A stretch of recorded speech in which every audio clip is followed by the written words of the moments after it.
Thursday morning, everybody. Thanks so much for being with us now at 6 o'clock. I'm Gene Levanchi. Rachel Keller, and hunt down that umbrella today. I'm glad I had mine in the back of the car because it is wet out there. Yeah, I'm more of a raincoat girl myself. Okay.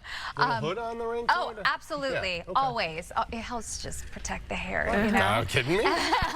Gene, you know it helps protect yes, the hair. I do. Happy to have any of it, believe me. All right, guys, so here's our deal. We've got a weather alert today for two main reasons. One is going to be the rain and all the ponding on the roads and the fact that you've got to protect yourself for it, and it's a little bit annoying. The other is going to be visibility, and although we don't have dense fog right now, I want you to keep in mind it's going to be a very gray, dim day out there. We've got showers that are heaviest and steadiest south into Connecticut, Rhode Island, and down to the south coast of Massachusetts. But you can see southeastern Massachusetts, we definitely have some pockets here where it's a little bit heavier right now, and that would be for Brockton, if you're driving to Berkeley, to Plymouth, probably Duxbury as well. It's pretty steady this morning. You can see our day planner in Boston. We're just going to keep with a weather alert for the inconvenience of the rain. Not because it's severe weather, but because all day you have to plan around a soggy forecast and temperatures hovering in the 50s. Talk about a turnaround. You guys are going to be thrilled with the forecast tomorrow. It turns pleasant. Again, I've got a lot more of those details coming your way shortly. Catherine?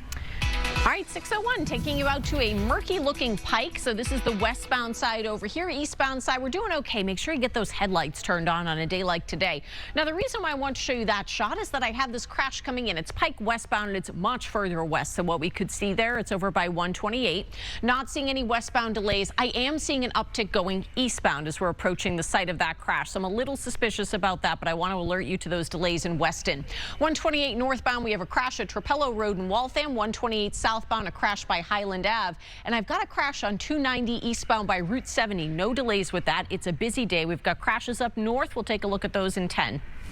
It's not the prettiest out there for today. We've got all day rain. Live look outside right now past the Longfellow Bridge, and it's just gray skies ruling in the Boston area. Lots of drops as well. Now, we do turn dry tomorrow, which is great news. In fact, we turn dry tonight and get to enjoy it tomorrow.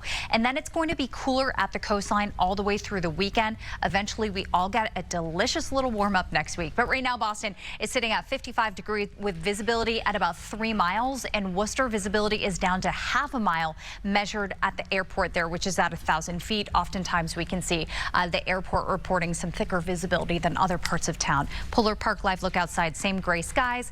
Temperatures will be in the 50s all day. That's where we are now, and that's where we're going to be for the afternoon, with about 58 in Boston, 59 in Worcester. If you're lucky, you squeeze out 60 degrees, but I'm expecting 50s to continue all the way down to the South Shore, the Cape, and the islands, along with on and off rain. And right now, the steadiest rain is where you have those yellows for anyone driving to Providence or Connecticut or the South Coast. That's likely the area that's going to be affected by the heaviest rain as the morning continues, and you'll see that here with Futurecast.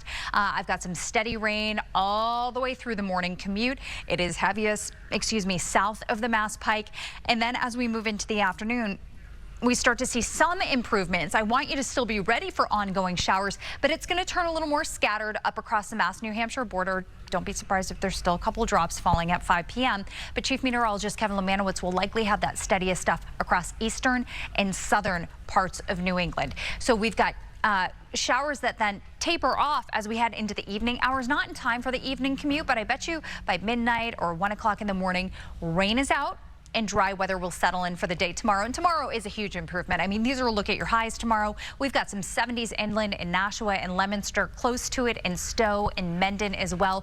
We've got some mid-60s in Reading and Metro West, and then some lower 60s at the coastline. Remember, I said the coastline's going to be cooler all the way into the weekend. Well, look at that cooler weather that we have, especially for the South Shore because of a northeast breeze, the Cape as well. It's not even 60 degrees out there for the day tomorrow. I mean, it will be brighter, it will be nicer, but the reason we're seeing some cooler conditions, it's the same reason that we're going to have a lot of clouds around over the weekend.